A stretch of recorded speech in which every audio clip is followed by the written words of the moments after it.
Hi ಎಲ್ರಿಗೂ ನಮಸ್ಕಾರ. Share marketing Kannada ಚಾನೆಲ್ಗೆ ನಿಮಗೆ ಸ್ವಾಗತ. ರಿಲಯನ್ಸ್ ತಮ್ಮ ಫಿನಾನ್ಷಿಯಲ್ ಬಿಸ್ನೆಸ್ ಅನ್ನ ಡಿಮರ್ಜ್ ಮಾಡುವಂತ ಪ್ಲಾನ್ಸ್ ಗಳನ್ನ ಮಾಡಿದ್ರು. ಹಾಗೆ ಡಿಮರ್ಜರ್ಗೆ ರೆಕಾರ್ಡ್ ಡೇಟ್ ಕೂಡ ಸೆಟ್ ಆಗಿತ್ತು. ಯಾರೆಲ್ಲ ಜುಲೈ 20ಕ್ಕೂ ಮುಂಚೆ ರಿಲಯನ್ಸ್ ನ ಶೇರ್ ಗಳನ್ನ ಬೈ ಮಾಡ್ಕೊಂಡಿದ್ರು ಅವರಿಗೆಲ್ಲ 1:1 ರೇಷಿಯೋನಲ್ಲಿ ಜಿಯೋ ಫಿನಾನ್ಷಿಯಲ್ಸ್ ನ ಶೇರ್ ಗಳನ್ನ ಕೊಡ್ತೀವಿ ಅಂತ ರಿಲಯನ್ಸ್ ಡಿಸೈಡ್ ಮಾಡಿದ್ರು. ಹಾಗೆಯೇ ಆ ಶೇರ್ಗಳು ಯಾರೆಲ್ಲ ರಿಲಯನ್ಸ್ ನ ಶೇರ್ ಗಳನ್ನ ಹೋಲ್ಡ್ ಮಾಡ್ತಿದ್ರು ಅವರಿಗೆ ಆಲ್ರೆಡಿ ಕ್ರೆಡಿಟ್ ಆಗಿರುತ್ತೆ ಅಥವಾ ನಿಮಗೆ CDSL ನ ಕಡೆಯಿಂದ ಮೆಸೇಜ್ ಬಂದಿರುತ್ತೆ. ಸೊ 1:1 ರೇಷಿಯೋನಲ್ಲಿ ನಿಮಗೆ ಜಿಯೋ ಫಿನಾನ್ಷಿಯಲ್ಸ್ ನ ಶೇರ್ಗಳು ಕ್ರೆಡಿಟ್ ಆಗುತ್ತೆ ಅಂತ. ಸೊ ಆ ಶೇರ್ಗಳು ನಿಮ್ಮ ಡಿಮ್ಯಾಟ್ ನಲ್ಲಿ ಇನ್ನೂ ರಿಫ್ಲೆಕ್ಟ್ ಆಗ್ತಿಲ್ಲ ಅಂದ್ರೆ ಸೋಮವಾರ ಬೆಳಿಗ್ಗೆ ಅಷ್ಟರಲ್ಲಿ ಆ ಶೇರ್ಗಳು ರಿಫ್ಲೆಕ್ಟ್ ಆಗುತ್ತೆ. ಅಕಸ್ಮಾತ್ ನಿಮಗೆ CDSL ನ ಕಡೆಯಿಂದ ಯಾವುದೇ ಮೆಸೇಜಸ್ ಅಥವಾ ಇಮೇಲ್ ಬಂದಿಲ್ಲ ಅಂದ್ರೆ ಕಮೆಂಟ್ ನಲ್ಲಿ ತಿಳಿಸಬಹುದಾಗುತ್ತೆ. ಅದಕ್ಕೂ ಮುಂಚೆ ಯಾವತ್ತು ನೀವು ರಿಲಯನ್ಸ್ ನ ಶೇರ್ ಗಳನ್ನ ಬೈ ಮಾಡ್ಕೊಂಡಿದ್ರಿ ಆ ಡೇಟ್ ಅನ್ನ ನೀವು ಕ್ಲಾರಿಫೈ ಮಾಡ್ಕೋಬೇಕಾಗುತ್ತೆ. ಜುಲೈ 20ಕ್ಕೂ ಮುಂಚೆ ನೀವು ಶೇರ್ ಗಳನ್ನ ಬೈ ಮಾಡ್ಕೊಂಡಿರ್ಬೇಕಾಗುತ್ತೆ. ಜುಲೈ 20ರ ನಂತರ ನೀವು ಶೇರ್ ಗಳನ್ನ ಬೈ ಮಾಡ್ಕೊಂಡಿದ್ರೆ ಜಿಯೋ ಫಿನಾನ್ಷಿಯಲ್ಸ್ ನ ಶೇರ್ಗಳು ನಿಮಗೆ ಸಿಗೋದಿಲ್ಲ. ಯಾಕೆಂದ್ರೆ ಆ ದಿನ ಪ್ರೈಸ್ ಅಡ್ಜಸ್ಟ್ಮೆಂಟ್ ಆಗಿತ್ತು. ಪ್ರೈಸ್ ಅಡ್ಜಸ್ಟ್ಮೆಂಟ್ಗೂ ಮುಂಚೆ ಯಾರೆಲ್ಲ ಶೇರ್ಗಳನ್ನು ಬೈ ಮಾಡ್ಕೊಂಡಿರ್ತಾರೆ ಅವರಿಗೆ ಮಾತ್ರ ಜಿಯೋ ಫಿನಾನ್ಷಿಯಲ್ಸ್ನ ಶೇರ್ಗಳು ಕ್ರೆಡಿಟ್ ಆಗುತ್ತೆ. ಹಾಗೆ ಸೋಮವಾರದಿಂದ ಜಿಯೋ ಫಿನಾನ್ಷಿಯಲ್ಸ್ ಮಾರ್ಕೆಟ್ನಲ್ಲಿ ಟ್ರೇಡ್ ಆಗುತ್ತೆ. ಸೊ ಯಾವಾಗ ರಿಲಯನ್ಸ್ ಡಿಮರ್ಜರ್ ಅನ್ನ ಅನೌನ್ಸ್ ಮಾಡಿದ್ರು ಆಗ್ಲೇನೆ FTSE ಗ್ಲೋಬಲ್ ಇಂಡೆಕ್ಸ್ ನಲ್ಲಿ ಜಿಯೋ ಫಿನಾನ್ಷಿಯಲ್ಸ್ ಲಿಸ್ಟ್ ಆಗಿತ್ತು. FTSE ಗ್ಲೋಬಲ್ ಇಂಡೆಕ್ಸ್ ಏನಿದೆ ಓವರ್ ಆಲ್ ಗ್ಲೋಬಲಿ ಯಾವೆಲ್ಲ ಒಳ್ಳೊಳ್ಳೆ ಕಂಪನಿಗಳು ಟ್ರೇಡ್ ಆಗುತ್ತೆ ಸೊ ಆ ಕಂಪನಿಗಳ ಫಂಡಮೆಂಟಲ್ಸ್ ಅನ್ನ ಚೆಕ್ ಮಾಡಿ FTSE ಇಂಡೆಕ್ಸ್ ನಲ್ಲಿ ಆ ಸ್ಟಾಕ್ ಗಳನ್ನ ಇನ್ಕ್ಲೂಡ್ ಮಾಡ್ಕೋತಾರೆ. ಸೊ ಆ ಪರ್ಟಿಕ್ಯುಲರ್ ಸ್ಟಾಕ್ ಗಳಲ್ಲಿ ಗ್ಲೋಬಲ್ ಇನ್ವೆಸ್ಟರ್ಸ್ ಗಳು ಇನ್ವೆಸ್ಟ್ಮೆಂಟ್ ಅನ್ನ ಮಾಡ್ತಾರೆ. FTSE ಇಂಡೆಕ್ಸ್ ನಲ್ಲಿ ಜಿಯೋ ಫಿನಾನ್ಷಿಯಲ್ ಸರ್ವಿಸಸ್ ಆಡ್ ಆಗಿ 30 ದಿನ ಆದ್ರೂ ಕೂಡ ಇನ್ನೂ ಟ್ರೇಡಿಂಗ್ ಅನ್ನ ಸ್ಟಾರ್ಟ್ ಮಾಡಿರಲಿಲ್ಲ. ಆದ್ದರಿಂದ ಆಗಸ್ಟ್ 22ರ ವೇಳೆಗೆ ಜಿಯೋ ಫಿನಾನ್ಷಿಯಲ್ ಸರ್ವಿಸಸ್ ಮಾರ್ಕೆಟ್ನಲ್ಲಿ ಲಿಸ್ಟ್ ಆಗಲಿಲ್ಲ ಅಂದರೆ FTSE ರಸೆಲ್ ಇಂಡೆಕ್ಸ್ನಿಂದ ಅದನ್ನು ರಿಮೂವ್ ಮಾಡ್ತೀವಿ ಅಂತ FTSE ರಸೆಲ್ ರಿಲಯನ್ಸ್ಗೆ ನೋಟಿಸನ್ನು ಕಳಿಸಿದ್ರು. ಆದ್ದರಿಂದ ರಿಲಯನ್ಸ್ ಆಗಸ್ಟ್ 21ಕ್ಕೆ ಜಿಯೋ ಫಿನಾನ್ಷಿಯಲ್ಸನ್ನು ಮಾರ್ಕೆಟ್ನಲ್ಲಿ ಲಿಸ್ಟ್ ಮಾಡುವಂಥ ಪ್ಲಾನ್ಸ್ಗಳನ್ನು ಮಾಡಿದ್ರು. ಈಗ FTSE ತಮ್ಮ ಡಿಸಿಷನನ್ನು ವಿಡ್ರಾ ಮಾಡ್ಕೊಂಡಿದ್ದಾರೆ. ಅಂದರೆ FTSE ಗ್ಲೋಬಲ್ ಇಂಡೆಕ್ಸ್ನಲ್ಲಿ Jio financial as usually trade ಆಗುತ್ತೆ. ಜಿಯೋ ಫಿನಾನ್ಷಿಯಲ್ಸ್ನ ಬಗ್ಗೆ 2 ಮೇಜರ್ ಕ್ವೆಶನ್ಸ್ ಇದೆ.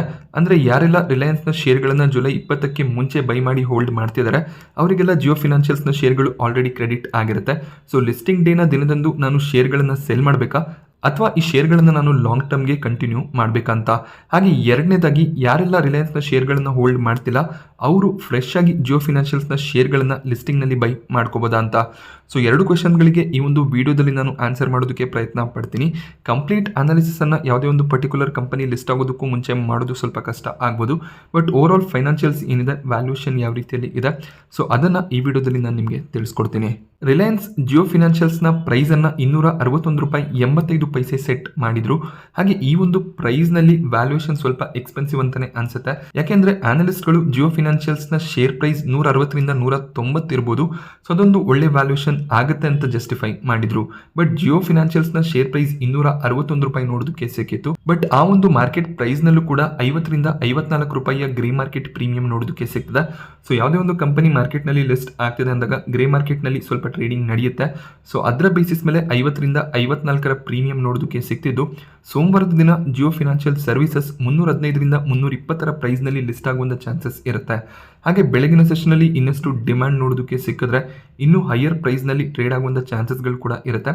ಅಥವಾ ಮಾರ್ಕೆಟ್ನಲ್ಲಿ ಸ್ವಲ್ಪ ವೀಕ್ನೆಸ್ ಇದ್ರೆ ಈ ಒಂದು ಪ್ರೈಸ್ಗಿಂತ ಕಡಿಮೆ ಪ್ರೈಸ್ನಲ್ಲಿ ಟ್ರೇಡ್ ಆಗುವಂಥ ಚಾನ್ಸಸ್ಗಳು ಕೂಡ ಇರುತ್ತೆ. ಹಾಗೆ ರಿಲಯನ್ಸ್ ಏನು 261 ಪ್ರೈಸ್ ಅನ್ನು ಸೆಟ್ ಮಾಡಿದರೆ ಅದರಲ್ಲಿ ಜಿಯೋ ಫಿನಾನ್ಷಿಯಲ್ ಸರ್ವಿಸಸ್ನ ಮಾರ್ಕೆಟ್ ಕ್ಯಾಪ್ 1.6 ಲಕ್ಷ ಕೋಟಿ ನೋಡೋದಕ್ಕೆ ಸಿಗುತ್ತೆ. ಸೊ ಈ ಒಂದು ವ್ಯಾಲ್ಯೂಯೇಷನ್ ಜಸ್ಟಿಫೈ ಆಗುತ್ತಾ ಅಂದ್ರೆ ಕೆಲವೊಂದಿಷ್ಟು ಬ್ರೋಕರೇಜ್ಗಳು ಆನಲಿಸ್ಟ್ಗಳು ಜಿಯೋ ಫಿನಾನ್ಷಿಯಲ್ಸ್ನ ಬುಕ್ ವ್ಯಾಲ್ಯೂ $65ರಿಂದ $66 ಸೆಟ್ ಮಾಡ್ತಿದ್ದಾರೆ. ಆ ಒಂದು ಪ್ರೈಸ್ನಲ್ಲಿ ಮಾರ್ಕೆಟ್ ಕ್ಯಾಪ್ ಏನಿದೆ 41,589 ಕೋಟಿ ನೋಡೋದಕ್ಕೆ ಸಿಗುತ್ತೆ. ಬಟ್ ರಿಲಯನ್ಸ್ ಜಿಯೋ ಫಿನಾನ್ಷಿಯಲ್ಸ್ ಅನ್ನ ಲಿಸ್ಟ್ ಮಾಡ್ತಿರುವಂಥ ವ್ಯಾಲ್ಯೂಯೇಷನ್ 1.6 ಲಕ್ಷ ಕೋಟಿ ಆಗಿದೆ. ಸೊ ವ್ಯಾಲ್ಯೂಯೇಷನ್ ಎಕ್ಸ್ಪೆನ್ಸಿವ್ ಆಗುತ್ತೆ. ಸೊ ಫಿನಾನ್ಷಿಯಲ್ ಬಿಸ್ನೆಸ್ಗಳು ಮುಂದಿನ ದಿನಗಳಲ್ಲಿ ಚೆನ್ನಾಗಿ ಪರ್ಫಾರ್ಮ್ ಮಾಡ್ಬೋದು. ಬ್ರೋಕರೇಜ್ಗಳು ಏನು ಎಕ್ಸ್ಪೆಕ್ಟೇಷನ್ ಅನ್ನ ಇಟ್ಟಿದ್ರು ಅದಕ್ಕಿಂತ ತುಂಬಾನೇ ಹೈಯರ್ ವ್ಯಾಲ್ಯೂಷನಲ್ಲಿ ರಿಲಯನ್ಸ್ ಪ್ರೈಸ್ ಅನ್ನು ಸೆಟ್ ಮಾಡಿದ್ದಾರೆ. ಹಾಗೆಯೇ ಗ್ರೇ ಮಾರ್ಕೆಟ್ ಪ್ರೀಮಿಯಂ ಕೂಡ ಈಗ ನೋಡೋದಕ್ಕೆ ಸಿಗ್ತದೆ. 320-330 ಪ್ರೈಸ್ನಲ್ಲಿ ಜಿಯೋ ಫಿನಾನ್ಷಿಯಲ್ ಸರ್ವಿಸಸ್ ಲಿಸ್ಟ್ ಆದರೆ ತುಂಬಾನೇ ಎಕ್ಸ್ಪೆನ್ಸಿವ್ ವ್ಯಾಲ್ಯೂಯೇಷನ್ ಆಗುತ್ತೆ. ಹಾಗೆ ಕಳೆದ 5 ವರ್ಷಗಳಲ್ಲಿ ಜಿಯೋ ಫಿನಾನ್ಷಿಯಲ್ ಸರ್ವಿಸಸ್ ಇಂಡಿವಿಜುವಲಿ ಯಾವ ರೀತಿಯ ಪ್ರಾಫಿಟ್ಸ್ಗಳನ್ನು ಡಿಕ್ಲೇರ್ ಮಾಡಿದೆ ಅಂತ ನಾವು ಅಬ್ಸರ್ವ್ ಮಾಡಿದಾಗ 2018ರ ಫೈನಾನ್ಷಿಯಲ್ ಇಯರ್ನಲ್ಲಿ ಕೇವಲ 2 ಕೋಟಿಯ ಪ್ರಾಫಿಟ್ ಡಿಕ್ಲೇರ್ ಆಗಿತ್ತು. 2019ರ ಫೈನಾನ್ಷಿಯಲ್ ಇಯರ್ನಲ್ಲಿ 402 ಕೋಟಿ ಲಾಸ್ ಅನ್ನು ಡಿಕ್ಲೇರ್ ಮಾಡಿದ್ರು. ಹಾಗೆ 2020ರ ಮಾರ್ಚ್ನಲ್ಲಿ 230 ಕೋಟಿಯ ಪ್ರಾಫಿಟ್ಸ್ ಅನ್ನು ಡಿಕ್ಲೇರ್ ಮಾಡಿದ್ರು. ಮತ್ತೆ 2021ರ ಫೈನಾನ್ಷಿಯಲ್ ಇಯರ್ನಲ್ಲಿ ಕೋವಿಡ್ ಇತ್ತು, 123 ಕೋಟಿಯ ಪ್ರಾಫಿಟ್ ಡಿಕ್ಲೇರ್ ಆಯಿತು. ಹಾಗೆ 2022ರ ಫೈನಾನ್ಷಿಯಲ್ ಇಯರ್ನಲ್ಲಿ 168 ಕೋಟಿಯ ಪ್ರಾಫಿಟ್ ಡಿಕ್ಲೇರ್ ಆಗಿದೆ. ಸೊ 2023 ಫೈನಾನ್ಷಿಯಲ್ ಇಯರ್ನಲ್ಲಿ ಪ್ರಾಫಿಟ್ಸ್ ಇನ್ನಷ್ಟು ಇನ್ಕ್ರೀಸ್ ಆಗಿರುವಂಥ ಚಾನ್ಸಸ್ ಇದೆ.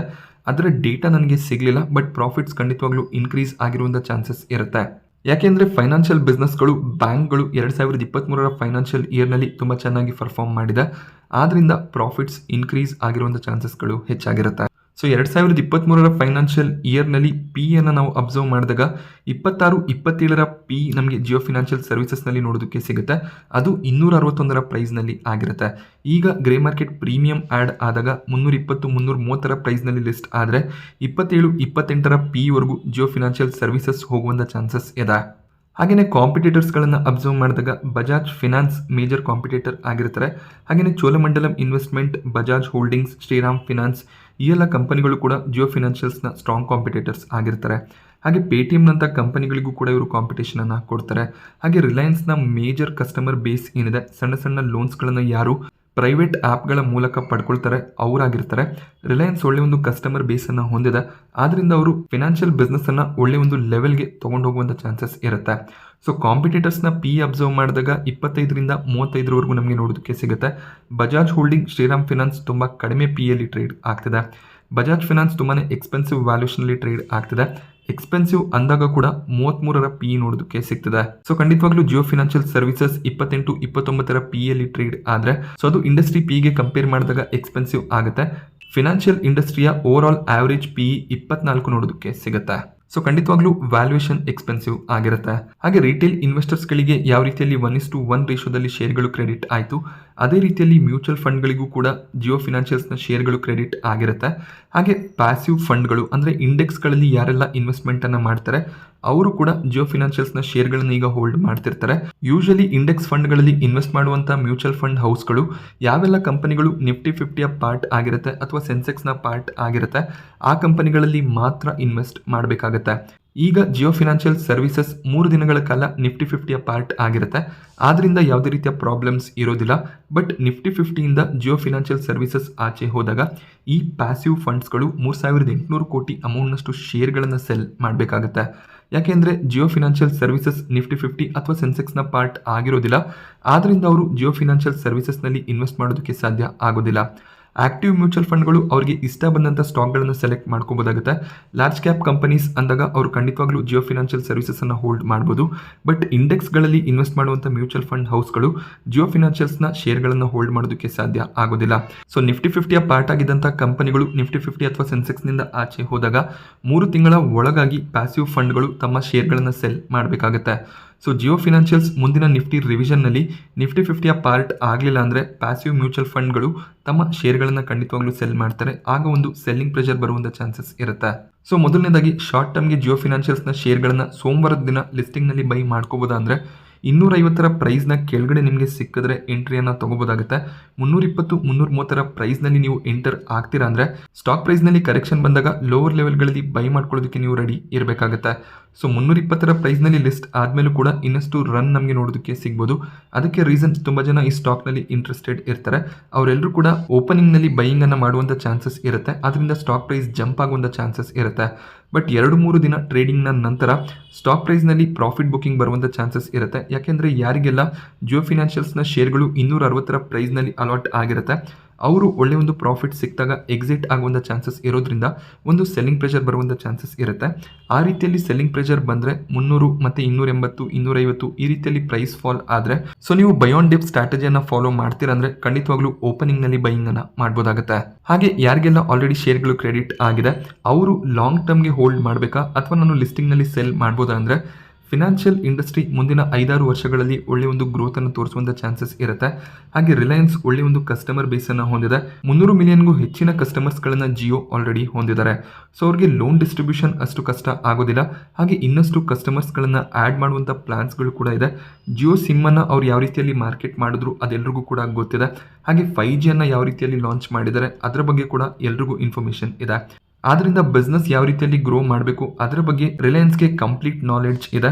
ಹಾಗೆ ಒಳ್ಳೆಯ ಒಂದು ಮ್ಯಾನೇಜ್ಮೆಂಟ್ ಬ್ಯಾಕಪ್ ಕೂಡ ಇರೋದ್ರಿಂದ ಜಿಯೋ ಫಿನಾನ್ಷಿಯಲ್ ಸರ್ವಿಸಸ್ ಖಂಡಿತವಾಗ್ಲೂ ಗ್ರೋ ಆಗುವಂಥ ಎಲ್ಲ ಚಾನ್ಸಸ್ಗಳು ಕೂಡ ಇರುತ್ತೆ. ಹಾಗೆ ತುಂಬ ಜನ ಮುಂದಿನ ಬಜಾಜ್ ಫಿನಾನ್ಸ್ ಆಗುವಂಥ ಚಾನ್ಸಸ್ ಇದೆ ಅಂತ ಕೂಡ ಹೇಳ್ತಿದ್ದಾರೆ. ಬಟ್ ಶಾರ್ಟ್ ಟರ್ಮ್ನಲ್ಲಿ ಬಜಾಜ್ ಫಿನಾನ್ಸನ್ನು ಬೀಟ್ ಮಾಡೋದು ಸ್ವಲ್ಪ ಕಷ್ಟ ಆದರೂ ಕೂಡ ಯಾವ ರೀತಿಯಲ್ಲಿ ಕಸ್ಟಮರ್ಸ್ಗಳನ್ನು ಟ್ರೀಟ್ ಮಾಡ್ತಾರೆ ಹಾಗೆ ಯಾವ ರೀತಿಯ ಸರ್ವಿಸಸ್ಗಳನ್ನು ಪ್ರೊವೈಡ್ ಮಾಡ್ತಾರೆ ಅದೆಲ್ಲ ಕೂಡ ಇಂಪಾರ್ಟೆಂಟ್ ಆಗುತ್ತೆ. ಹಾಗೆ ಮುಂದಿನ 5 ವರ್ಷಗಳಲ್ಲಿ ತಮ್ಮ ಕಸ್ಟಮರ್ ಬೇಸನ್ನು 500 ಮಿಲಿಯನ್ಗೆ ಇನ್ಕ್ರೀಸ್ ಮಾಡೋದು ಜಿಯೋ ಫಿನಾನ್ಷಿಯಲ್ ಸರ್ವಿಸಸ್ನ ಒಂದು ಮೇಜರ್ ಏಮ್ ಆಗಿದೆ. ಹಾಗೆ ತಮ್ಮದೇ ಆದ ಆ್ಯಪ್ಗಳ ಮೂಲಕ ಅವರು ಲೋನ್ಗಳನ್ನು ಡಿಸ್ಟ್ರಿಬ್ಯೂಟ್ ಮಾಡೋದಕ್ಕೆ ಸ್ಟಾರ್ಟ್ ಮಾಡ್ಕೋತಾರೆ. ಪೇಟಿಎಮ್ನ ರೀತಿಯಲ್ಲಿ ಲೋನ್ ಡಿಸ್ಟ್ರಿಬ್ಯೂಷನ್ನ ಪ್ಲಾನ್ಸ್ಗಳು ಕೂಡ ಇರುತ್ತೆ. ಸೊ ಈಗ ಜಿಯೋ ಫಿನಾನ್ಷಿಯಲ್ಸ್ನ ಬಿಸ್ನೆಸ್ ಇಂಡಿಯಾದಲ್ಲಿ ಮಾತ್ರ ನೋಡೋದಕ್ಕೆ ಸಿಗುತ್ತೆ. ಅದನ್ನು ಅವರು ಬೇರೆ ಕಂಟ್ರಿಗಳಿಗೆ ತೊಗೊಂಡೋಗುವಂಥ ಚಾನ್ಸಸ್ಗಳು ಕೂಡ ಇದೆ. ಆಗ ರೆವೆನ್ಯೂಸ್ ಮತ್ತು ಪ್ರಾಫಿಟ್ಸ್ ಇನ್ನಷ್ಟು ಇನ್ಕ್ರೀಸ್ ಆಗುವಂಥ ಚಾನ್ಸಸ್ ಇರುತ್ತೆ. ಸೊ ನಿಮಗೆ ಆಲ್ರೆಡಿ ಜಿಯೋ ಫಿನಾನ್ಷಿಯಲ್ಸ್ನ ಶೇರ್ಗಳು ಕ್ರೆಡಿಟ್ ಆಗಿದೆ ಅಂದರೆ ಯಾವ ರೀತಿಯಲ್ಲಿ ರಿಲಯನ್ಸ್ನಲ್ಲಿ ಲಾಂಗ್ ಟರ್ಮ್ ಇನ್ವೆಸ್ಟ್ಮೆಂಟ್ನ ಪ್ಲಾನನ್ನು ನೀವು ಹೊಂದಿದ್ದೀರಾ ಅದೇ ರೀತಿಯಲ್ಲಿ ಜಿಯೋ ಫಿನಾನ್ಷಿಯಲ್ಸ್ನ ಶೇರ್ಗಳನ್ನು ಕೂಡ ಲಾಂಗ್ ಟರ್ಮ್ಗೆ ಕಂಟಿನ್ಯೂ ಮಾಡಿ. ಸೊ ಒಳ್ಳೆ ಒಂದು ವ್ಯಾಲ್ಯೂ ಕ್ರಿಯೇಷನ್ ನಿಮಗೆ ಈ ಒಂದು ಬಿಸ್ನೆಸ್ನಲ್ಲಿ ನೋಡೋದಕ್ಕೆ ಸಿಗ್ಬೋದು. ರಿಲಯನ್ಸ್ ಈ ಒಂದು ಬಿಸ್ನೆಸ್ಸನ್ನು ಡಿಮರ್ಜ್ ಮಾಡುವ ಮುಖ್ಯ ಉದ್ದೇಶ ಏನಂದರೆ ಅವರ ಫಿನಾನ್ಷಿಯಲ್ ಬಿಸ್ನೆಸ್ಸನ್ನು ಇನ್ನಷ್ಟು ಟಾಪ್ ಲೆವೆಲ್ಗೆ ತೊಗೊಂಡೋಗ್ಬೇಕು ಅಂತ. ಸೊ ಆದ್ದರಿಂದ ಖಂಡಿತವಾಗ್ಲೂ ವ್ಯಾಲ್ಯೂ ಕ್ರಿಯೇಷನ್ ಆಗುತ್ತೆ. ಹಾಗೆ ಮುಂದಿನ ಕ್ವಾರ್ಟರ್ಗಳಲ್ಲಿ ಯಾವ ರೀತಿಯ ರಿಸಲ್ಟ್ಸನ್ನು ಕಂಪನಿ ಡಿಕ್ಲೇರ್ ಮಾಡ್ತಾರೆ ಅದರ ಬೇಸಿಸ್ ಮೇಲೆ ಪ್ರೈಸ್ ಟ್ರೇಡ್ ಆಗುವಂಥ ಚಾನ್ಸಸ್ ಇರುತ್ತೆ. ಸೊ ರಿಲಯನ್ಸ್ನ ಶೇರ್ಗಳನ್ನು ನೀವು ಹೋಲ್ಡ್ ಮಾಡ್ತಿದ್ದು ಈ ಒಂದು ಬಿಸ್ನೆಸ್ ಡಿಮರ್ಜ್ ಆಗಿರಲಿಲ್ಲ ಅಂದರೆ ನೀವು ರಿಲಯನ್ಸಲ್ಲಿ ಖಂಡಿತವಾಗ್ಲೂ ಕಂಟಿನ್ಯೂ ಮಾಡ್ತಿದ್ರಿ. ಸೊ ಈಗ ಕೂಡ ಅಷ್ಟೇ ಜಿಯೋ ಫಿನಾನ್ಷಿಯಲ್ಸ್ನ ಶೇರ್ಗಳನ್ನು ಸೆಲ್ ಮಾಡೋದಕ್ಕೆ ಹೋಗಬೇಡಿ. ಅದು ಕೂಡ ರಿಲಯನ್ಸ್ನ ಪಾರ್ಟ್ ಅಂತ ಅಂದ್ಕೊಂಡು ಆ ಶೇರ್ಗಳನ್ನು ಲಾಂಗ್ ಟರ್ಮ್ಗೆ ಕಂಟಿನ್ಯೂ ಮಾಡಿ. ಯಾರಿಗೆ ಗೊತ್ತು ಮುಂದೊಂದು ದಿನ ಬಜಾಜ್ ಫಿನಾನ್ಸ್ನ ರೀತಿಯಲ್ಲಿ ವ್ಯಾಲ್ಯೂ ಕ್ರಿಯೇಷನನ್ನು ಈ ಕಂಪನಿ ಮಾಡಿಕೊಟ್ರೆ ಒಳ್ಳೆಯ ಒಂದು ಪ್ರಾಫಿಟ್ಸನ್ನು ನೀವು ಈ ಬಿಸ್ನೆಸ್ನಿಂದ ಮಾಡ್ಬೋದಾಗುತ್ತೆ. ಸೊ ಫಿನಾನ್ಷಿಯಲ್ ಇಂಡಸ್ಟ್ರಿನಲ್ಲಿ ಒಳ್ಳೆಯ ಒಂದು ಗ್ರೋತ್ ಪ್ರಾಸ್ಪೆಕ್ಟಿವ್ಸ್ ಇದೆ. ಅದಕ್ಕೆ ರೀಸನ್ ಈಗ ನಮ್ಮ ಇನ್ಕಮ್ಸ್ ಇನ್ಕ್ರೀಸ್ ಆಗ್ತಿದೆ. ಹಾಗೆಯೇ ಡಿಜಿಟಲ್ ಪೇಮೆಂಟ್ಸ್ಗಳು ಕೂಡ ಇನ್ಕ್ರೀಸ್ ಆಗ್ತಿರೋದು, ಡಿಜಿಟಲಿ ಲೋನ್ ಡಿಸ್ಟ್ರಿಬ್ಯೂಷನ್ಸ್ ಕೂಡ ಇನ್ಕ್ರೀಸ್ ಆಗ್ತಿರೋದು ಫಿನಾನ್ಷಿಯಲ್ ಬಿಸ್ನೆಸ್ನಲ್ಲಿ ಇನ್ನಷ್ಟು ಬೂಸ್ಟನ್ನು ತರ್ತಿದೆ. ಇಂಟ್ರೆಸ್ಟ್ ರೇಟ್ಸ್ ಕೂಡ ಇನ್ಕ್ರೀಸ್ ಆಗಿದೆ. ಅದರಿಂದ ಬ್ಯಾಂಕ್ಗಳು ಫಿನಾನ್ಷಿಯಲ್ ಇನ್ಸ್ಟಿಟ್ಯೂಷನ್ಸ್ಗಳು ಹೆಚ್ಚಿನ ಒಂದು ಇಂಟ್ರೆಸ್ಟ್ ಇನ್ಕಮನ್ನು ಜನರೇಟ್ ಮಾಡ್ತಾರೆ. ಹಾಗೆ ಫಿನಾನ್ಷಿಯಲ್ ಪ್ರಾಡಕ್ಟ್ಗಳಿಗೆ ಹೆಚ್ಚಿನ ಒಂದು ಡಿಮ್ಯಾಂಡ್ ಕೂಡ ಈಗಿನ ಜನ್ರೇಷನಲ್ಲಿ ನೋಡೋದಕ್ಕೆ ಸಿಗ್ತದೆ. ಅದು ಮುಂದಿನ ದಿನಗಳಲ್ಲಿ ಇನ್ನಷ್ಟು ಇನ್ಕ್ರೀಸ್ ಆಗುತ್ತೆ. ಸೊ ಫಿನಾನ್ಷಿಯಲ್ ಬಿಸ್ನೆಸ್ನಲ್ಲಿ ಖಂಡಿತವಾಗ್ಲೂ ಗ್ರೋತ್ ಇದ್ದೇ ಇರುತ್ತೆ. ಸೊ ಅದರ ಒಂದು ಅಡ್ವಾಂಟೇಜನ್ನು ಖಂಡಿತವಾಗ್ಲೂ ರಿಲಯನ್ಸ್ ಕೂಡ ಪಡ್ಕೊಳ್ಳುವಂಥ ಚಾನ್ಸಸ್ ಇರೋದ್ರಿಂದ ಆಲ್ರೆಡಿ ನಿಮಗೆ ಶೇರ್ಗಳು ಅಲಾಟ್ ಆಗಿದ್ರೆ ಅದನ್ನು ಖಂಡಿತವಾಗ್ಲೂ ಕಂಟಿನ್ಯೂ ಮಾಡೋದ್ರಲ್ಲಿ ಯಾವುದೇ ರೀತಿಯ ಪ್ರಾಬ್ಲಮ್ಸ್ ಇರೋದಿಲ್ಲ. ಸೊ ಮ್ಯೂಚುವಲ್ ಫಂಡ್ಗಳ ಕಡೆಯಿಂದ ಎಷ್ಟೇ ಸೆಲ್ಲಿಂಗ್ ಬರ್ಬೋದು, ಬಟ್ FIIs, DIIs ಬೇರೆ ಆಕ್ಟಿವ್ ಮ್ಯೂಚುವಲ್ ಫಂಡ್ಗಳು ಕೂಡ ಶೇರ್ಗಳನ್ನು ಬೈ ಮಾಡ್ಕೊಳ್ಳುವಂಥ ಚಾನ್ಸಸ್ ಇರುತ್ತೆ. ಹಾಗೆ ಫ್ಯೂಚರ್ನಲ್ಲಿ ಜಿಯೋ ಫಿನಾನ್ಷಿಯಲ್ ಸರ್ವಿಸಸ್ ನಿಫ್ಟಿಗೆ ಎಂಟ್ರಿಯನ್ನು ಕೂಡ ತಗೊಳ್ಳುವಂಥ ಚಾನ್ಸಸ್ ಇರೋದ್ರಿಂದ ಅಲ್ಲಿ ಇನ್ನಷ್ಟು ವ್ಯಾಲ್ಯೂ ಕ್ರಿಯೇಷನ್ ಮಾಡಿಕೊಡುವಂಥ ಚಾನ್ಸಸ್ ಇರುತ್ತೆ. ಸೊ ಆದ್ದರಿಂದ ಶೇರ್ಗಳನ್ನು ನೀವು ಲಿಸ್ಟಿಂಗ್ನಲ್ಲಿ ಸೆಲ್ ಮಾಡೋದಕ್ಕೆ ಹೋಗಬೇಡಿ. ಅದನ್ನು ಸ್ವಲ್ಪ ದಿನ ಕಂಟಿನ್ಯೂ ಮಾಡಿ ನೋಡಿ. ಹಾಗೆ ಮುಂದಿನ ಕ್ವಾರ್ಟರ್ಗಳಲ್ಲಿ ರಿಸಲ್ಟ್ ಯಾವ ರೀತಿಯಲ್ಲಿ ಬರುತ್ತೆ ಅದರ ಬೇಸಿಸ್ ಮೇಲೆ ಡಿಸಿಷನ್ಸನ್ನು ತೊಗೊಳ್ಳಿ. ಹಾಗೆ ಫ್ರೆಶ್ ಆಗಿ ಎಂಟ್ರಿ ತೊಗೋಬೇಕು ಅಂತ ಇರೋರಿಗೆ ಆಲ್ರೆಡಿ ನಾನು ಹೇಳಿದೆ.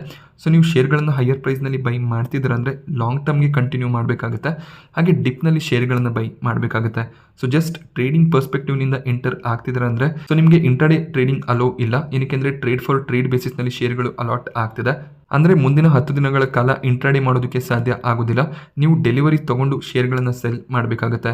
ಸೊ ನೀವು ಓವರ್ನೈಟ್ ಪೊಸಿಷನನ್ನು ಮೇಂಟೈನ್ ಮಾಡ್ತೀರಾ ಅಂದರೆ ಶೇರ್ ಪ್ರೈಸ್ನಲ್ಲಿ ಫಾಲ್ ಬರುವಂಥ ಚಾನ್ಸಸ್ಗಳು ಕೂಡ ಇರುತ್ತೆ. ಅದನ್ನು ಗಮನದಲ್ಲಿ ಇಟ್ಕೊಂಡು ಟ್ರೇಡಿಂಗನ್ನು ಮಾಡಬೇಕಾಗುತ್ತೆ. ಸೊ ಜಿಯೋ ಫಿನಾನ್ಷಿಯಲ್ ಸರ್ವಿಸಸ್ನ ಬಿಸ್ನೆಸ್ ಅಪ್ಡೇಟ್ಸ್ ನಿಮಗೆ ಇಷ್ಟ ಆಗುತ್ತೆ ಅಂತ ಅನ್ಕೋತೀನಿ. ಇಷ್ಟ ಆದರೆ ವಿಡಿಯೋನ ಲೈಕ್ ಮಾಡಿ. ಹಾಗೆ ಇದೇ ರೀತಿಯ ಮಾರ್ಕೆಟ್ ಅಪ್ಡೇಟ್ಸ್ಗಳಿಗೋಸ್ಕರ ಚಾನಲ್ನ ಸಬ್ಸ್ಕ್ರೈಬ್ ಮಾಡ್ಕೊಳ್ಳಿ. Thank you friends.